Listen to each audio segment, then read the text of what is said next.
दुनिया भर की सरकारों ने बायोप्लास्टिक को सिंगल यूज प्लास्टिक की जगह इस्तेमाल करने की सलाह दी है ताकि प्लास्टिक पोल्यूशन को कम किया जा सके। पर क्या सच में बायोप्लास्टिक वो अलादीन का चिराग है जिससे प्लास्टिक पोल्यूशन को कम किया जा सकता है? जानने के लिए देखिए नानोस्कोप।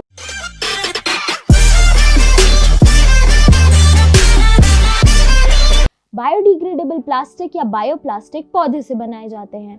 पारंपरिक प्लास्टिक की तुलना में बायोडिग्रेडेबल प्लास्टिक प्राकृतिक रूप से नष्ट किया जा सकता है। इसे माइक्रोब्स द्वारा तोड़ा जा सकता है, चबाया जा सकता है और बायोमास, पानी और कार्बन डाइऑक्साइड या ऑक्सीजन की कमी में CO2 की जगह मीथेन में बदला जा सकता है। अब जब यूके, कनाडा, चीन और भारत जैसे देश अगले 5 से 10 साल में सिंगल यूज प्लास्टिक पर पूरी तरह बैन लगाने की तैयारी कर रहे हैं, तो बायोप्लास्टिक को एक अच्छे विकल्प के रूप में देखा जा रहा है और ये काफी हद तक ठीक विचार भी है। लेकिन बायोप्लास्टिक के साथ सबसे बड़ी समस्या ये है कि इसे ठीक तरह से समाप्त करने के लिए इसे औद्योगिक कंपोस्टरों में भेजने का इंतजाम करना पड़ता है, पर ऐसा बड़े स्तर पर कर पाने के कोई आसार अब तक नहीं दिख रहे हैं। और अगर इस बायोप्लास्टिक को साधारण कचरे के साथ लैंडफिल में छोड़ दिया जाए तो ये पारंपरिक प्लास्टिक की ही तरह नुकसानदेह साबित होता है। ऐसी ही कुछ समस्या इस वक्त चीन में देखने को मिल रही है। दरअसल चीन सिंगल यूज प्लास्टिक को पूरी तरह से बैन करने की प्रक्रिया शुरू कर चुका है।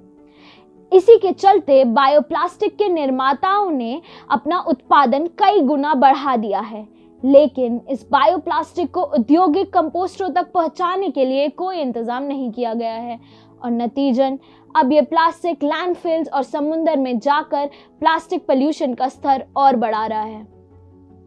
प्लास्टिक पोल्यूशन पर काबू पाने के लिए सिर्फ सरकार को ही प्लास्टिक पर बैन लगाने की जरूरत नहीं है, पर लोगों को भी इस समस्या के समाधान में अपनी भूमिका समझने की जरूरत है।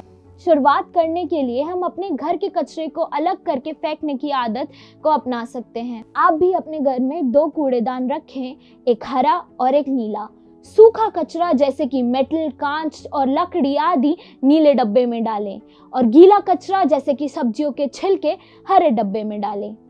इस आदत को अपनाने से आप आज तो प्लास्टिक पोल्यूशन को रोकने में मदद करेंगे ही, और जब पूरी तरह से बायोप्लास्टिक का इस्तेमाल होने लगेगा और उसे औद्योगिक कंपोस्टरों में भेजने के लिए अलग करना होगा तो यह आदत आपके बहुत काम आएगी।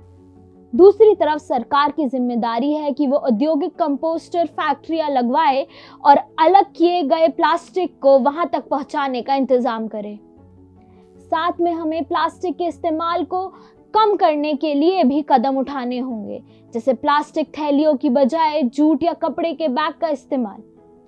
प्लास्टिक से इस जंग में शिक्षा और सरकार और जनता का सहयोग 2 सबसे बड़े हथियार हैं जिनके बल पर हम इस लड़ाई को जीत सकते हैं। आज के लिए इतना ही। आशा करते हैं आप प्लास्टिक के खिलाफ इस जंग में अपनी भूमिका को समझेंगे और प्लास्टिक का इस्तेमाल कम करेंगे। हम आपसे मिलेंगे अगले हफ्ते एक नए एपिसोड के साथ। तब तक आप कोरोना से बचे रहिए और क्रिसमस के त्यौहार का मजा उठाइए।